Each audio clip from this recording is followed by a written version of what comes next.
नमस्कार।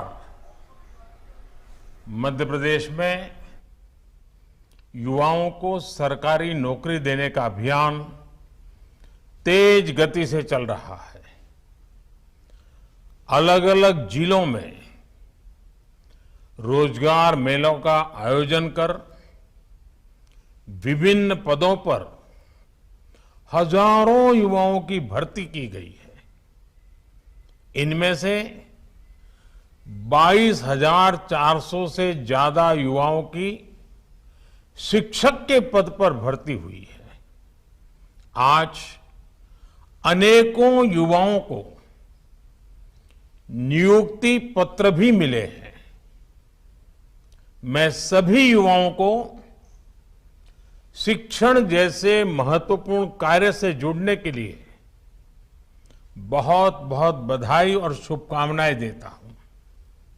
साथियों, केंद्र सरकार ने आधुनिक और विकसित भारत की आवश्यकताओं को देखते हुए नई राष्ट्रीय शिक्षा नीति लागू की है। ये नीति बच्चों के सर्वांगीण विकास, संपूर्ण विकास, ज्ञान, कौशल, संस्कार और भारतीय मूल्यों के संवर्धन पर जोर देती है। इस नीति को प्रभावी रूप से लागू करने में शिक्षकों की सबसे महत्वपूर्ण भूमिका है। मध्य प्रदेश में व्यापक तौर पर शिक्षक नियुक्ति का अभियान इस दिशा में एक बड़ा कदम है। मुझे बताया गया है कि कुल नई भर्तियों में से लगभग आधे शिक्षक आदिवासी इलाकों के विद्यालयों में नियुक्त होंगे। इतनी बड़ी संख्या में शिक्षकों की नियुक्ति से सबसे अधिक लाभ ग्रामीण क्षेत्र के बच्चों को होगा, हमारी भावी पीढ़ी को होगा। मुझे खुशी है कि एमपी सरकार ने इस वर्ष 1 लाख से अधिक सरकारी पदों पर भर्ती का लक्ष्य रखा है।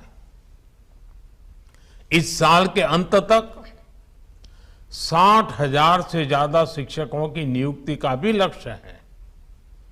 इन्हीं प्रयासों का परिणाम है कि नेशनल अचीवमेंट सर्वे में एमपी ने शिक्षा की गुणवत्ता में बड़ी छलांग लगाई है।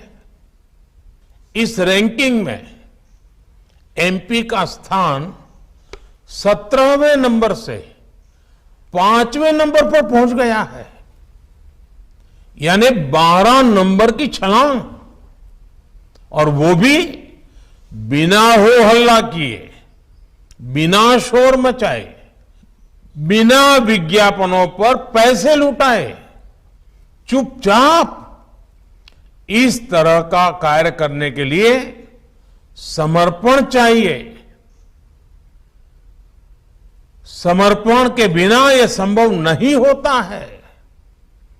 एक प्रकार से साधना भाव चाहिए, शिक्षा के प्रति भक्ति भाव चाहिए। मैं मध्य प्रदेश के विद्यार्थियों को, मध्य प्रदेश के सभी शिक्षकों को, एमपी सरकार को शिक्षा के क्षेत्र में इस महत्वपूर्ण सिद्धि के लिए और इस मौन साधना के लिए बहुत बहुत बधाई देता हूं। साथियों, आजादी के अमृत काल में देश बड़े लक्ष्यों और नए संकल्पों के साथ आगे बढ़ रहा है। इन लक्ष्यों की प्राप्ति के लिए विकास के जो कार्य हो रहे हैं वो आज हर सेक्टर में रोजगार के नए अवसर बना रहे हैं। अलग अलग क्षेत्रों में आज जिस तेज गति से इंफ्रास्ट्रक्चर निर्माण की रफ्तार बढ़ी है, उससे भी रोजगार की नई संभावनाएं बन रही है। जैसे कुछ ही दिन पहले भोपाल से दिल्ली के बीच वंदे भारत ट्रेन की शुरुआत हुई है। इस ट्रेन से प्रोफेशनल्स, कारोबारियों को तो सुविधा मिलेगी ही, साथ ही पर्यटन को भी बढ़ावा मिलेगा। वन स्टेशन वन प्रोडक्ट और वन डिस्ट्रिक्ट वन प्रोडक्ट, ऐसी अनेक योजनाओं से भी स्थानीय उत्पाद दूर दूर तक पहुंच रहे हैं। ये सभी योजनाएं रोजगार बढ़ाने और आय बढ़ाने में मदद कर रही है। इसके साथ ही मुद्रा योजना से उन लोगों को बड़ी मदद मिली है जो आर्थिक रूप से बहुत कमजोर थे, लेकिन स्वरोजगार करना चाहते थे। सरकार ने पॉलिसी लेवल पर जो बदलाव किए हैं, उसने भारत के स्टार्टअप इकोसिस्टम में भी रोजगार के अनेकों नए अवसर बनाए हैं। साथियों, रोजगार और स्वरोजगार को बढ़ावा देने के लिए सरकार का स्किल डेवलपमेंट पर भी विशेष जोर है।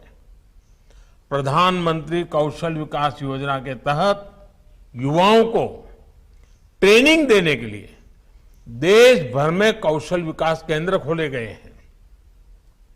इस वर्ष के बजट में 30 स्किल इंडिया इंटरनेशनल सेंटर खोलने का ऐलान किया गया है।